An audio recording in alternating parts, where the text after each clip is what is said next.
Hi everyone, welcome to another edition of Cooking with the Library. Today's recipe actually doesn't come from a book, but it comes from one of our awesome digital services. So I printed it out for me so that I could keep up with it. But it comes from the Food Network magazine, which we have on our NCDL, or North Carolina Digital Library. You can access this magazine and lots of other great e-magazines. We actually just added Bon Appetit, which is another great foodie one. You just go to either our website, gastonlibrary.org, online databases and links, and then you'll see North Carolina Digital Library. You can do it on your browser, or you can download the Libby app, L-I-B-B-Y, it's free, and you can use all of our different resources on the North Carolina Digital Library, and it's really, really great, great app, really easy to use, and the magazines don't count towards your book total, so if you love reading books on that app, don't worry, you can download magazines, it doesn't affect it. So today's recipe is from Guy Fieri. He's, of course, a Triple D fame, big Food Network star. And it's his Chorizo Guacamole as part of his taco night. So what we did, actually did a lot of pre-cooking. And so what we did is we started by browning some chorizo. Now chorizo is either a Mexican or a Spanish sausage. It has lots of flavor, lots of spice. And actually when it comes out of the package, it's red from all the spice in it, which is really great. So we brown that up. And then the recipe actually asks that you use a broiler. And what you do is you would put your poblano peppers. Poblanos are not really spicy, they're actually smoky. They're the big, really dark green ones you see in the grocery store.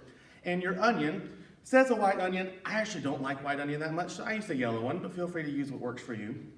And you're supposed to broil them, and then you put the poblanos in a bowl, and you cover them with plastic wrap, you peel it off. That's a really great method. If you're at home and you have that, do it. I don't have that here. I don't have a broiler that works here at the library. So what I did is I actually took the poblanos and the onion, I chopped them up, and then I cooked them in the fat that came out of the Mexican chorizo. So that actually, they get a lot of that flavor, and I let them sit and kind of get brown around the edges, so you sort of get the same charred flavor that you would get from that broiler. Not quite the same, but close. So definitely, obviously, adapt. So now what we've done, we just got to throw everything together.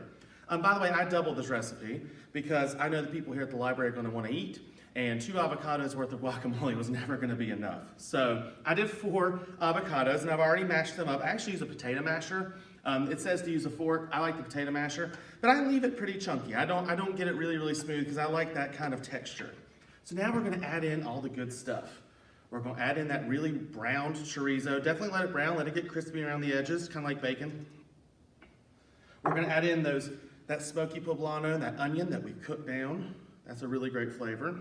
We're going to add in, this is 1 jalapeno per one avocado. So it is kind of spicy. Obviously, feel free to cut down. I did take out most of the seeds and the ribs. That's where a lot of that heat is. So we're going to add that as well.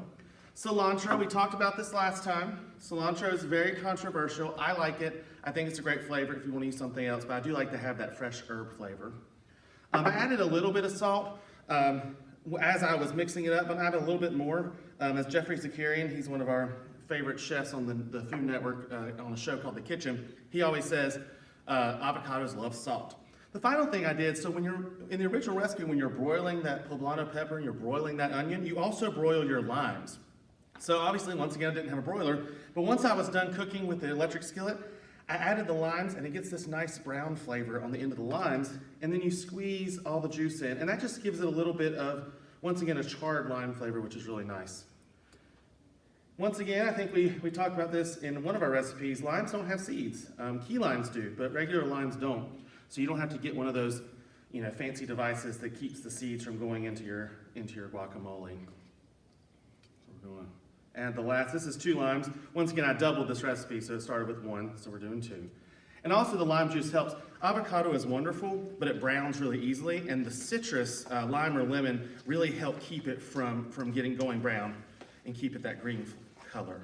So we're going to mix all this up, and it's gorgeous. You get that pop of that reddish chorizo in there, and all that green. You can also add, if you don't want to use a cooked onion, you could also use like a red onion or a scallion, and then you don't even have to cook it. Or you can do it this way. All right, so we're going to put some of this in our very nice red bowl. As I said, I think on the last time, it's the only bowl we have that's actually not boring looking. All right, and then to top it off, some chicharrones. These are pork, as we say in the South, pork rinds. But chicharrones, they're basically pork rinds. They're cooked pork skin, and they're really crispy. And this is just a nice thing to add right on top just to give it a little bit of crunch. And I just got it all over the table. All right, wipe down here. So this is our chorizo guacamole.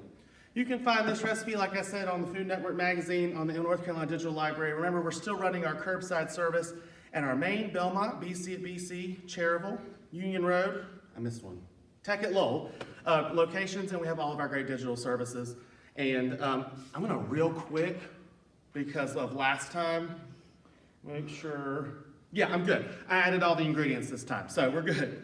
I also want to give a shout out to our friends at the North Carolina Cooperative Extension. They're doing their 6th annual Something Pumpkin. It's a great festival in the fall.